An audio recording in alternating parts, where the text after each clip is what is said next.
Good morning all of you. हम अपना chapter 4 भूमि मृदा एवं जल संसाधन करेंगे। इसमें हमने यहाँ तक कर लिया था, अब हम आगे करेंगे।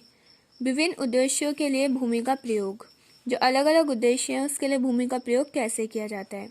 ऐसा अनुमान लगाया जाता है कि विश्व के कुल लगभग 10% भाग पर खेती होती है।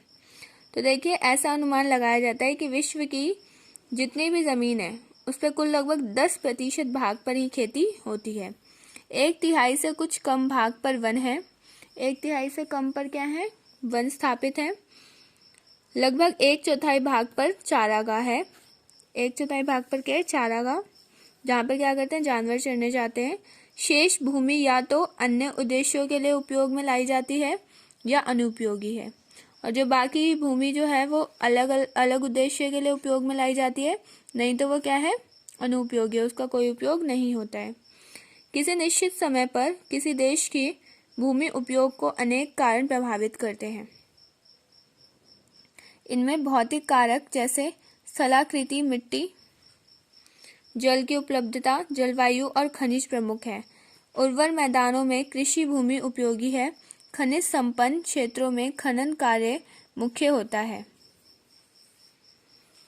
मानवीय एवं आर्थिक कारक भी भूमि उपयोग में महत्वपूर्ण है। उदाहरण के लिए घटिया अयस्क के क्षेत्र में खनन कार्य की लागत ऊंची होने के कारण खनन कार्य का विकास नहीं होता है। घनी जनसंख्या वाले क्षेत्रों में भी मकानों, भवनों, सड़कों एवं रेल मार्गों की जरूरतें पूरी करने के लिए वन भूमि और कृषि भूमि का अधिक अतिक्रमण होता है। भूमि उपयोग का प्रतिरूप विश्व के कुछ प्रमुख देशों में निम्नलिखित सारणी में दर्शाया गया है। तो देखिए, इसमें यह बताया गया है कि किसी निश्चित समय पर किसी देश के भूमि उपयोग को अनेक कारण, मतलब एक समय पर जो निश्चित, मतलब कोई सर्टेन टाइम ऑफ पीरियड होता है जिसमें क्या होता है, किसी देश के भूमि उपयोग को अनेक कारण प्रभावित करते हैं। इनमें भौतिक कारक है जैसे कि स्थलाकृति, मिट्टी, जल की उपलब्धता, जलवायु और खनिज प्रमुख है। ये 4 चीजें बहुत इंपॉर्टेंट है जो किसी भी देश की भूमि उपयोग को प्रभावित करती है। उर्वर मैदानों में कृषि भूमि उपयोगी है। खनिज संपन्न क्षेत्रों में खनन कार्य मुख्य होता है, मतलब जहाँ पे कृषि हो सकती है वहाँ पे कृषि की जाती है, और जहाँ पर खनिज यानी कि मिट्टी से खुदाई करने पर हमें के धातु मिलते हैं उन्हें हम खनिज संपन्न क्षेत्र बोलते हैं, तो वहाँ पे खनन कार्य भी जरूर होता है। मानवीय एवं आर्थिक कारक भी भूमि उपयोग में महत्वपूर्ण है।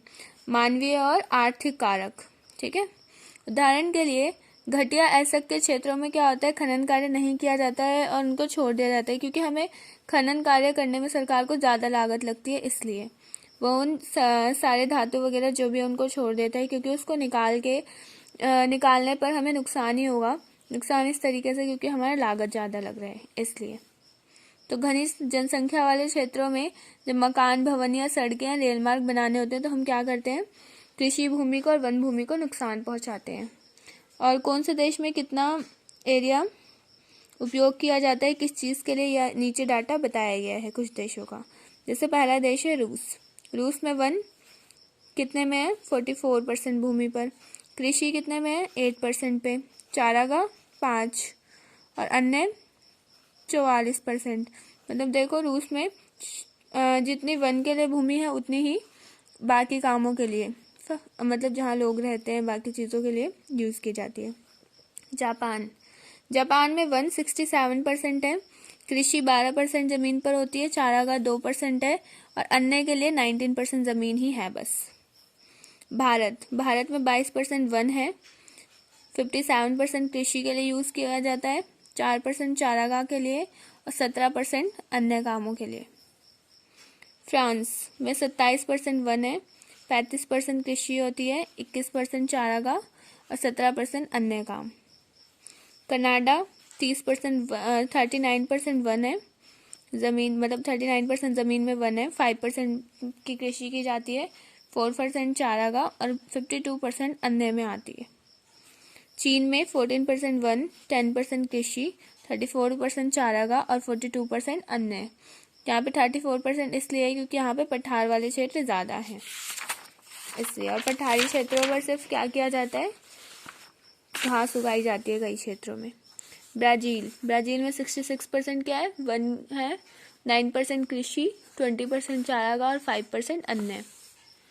ऑस्ट्रेलिया 14% वन के लिए, 6% कृषि, 56% चारागाह और 5% अन्य।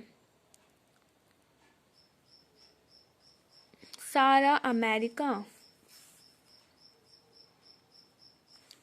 देखो 32% किस लिए, वन के लिए, 21% कृषि के लिए यूज़ किया जाता है और 26% चारागाह, 21% अन्य।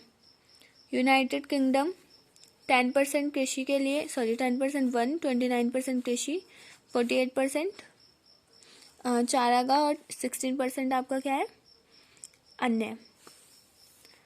बाकी हम नेक्स्ट क्लास में करेंगे। Thank you all of you for listening me. Video को लाइक, सब्सक्राइब और शेयर करना ना भूलें।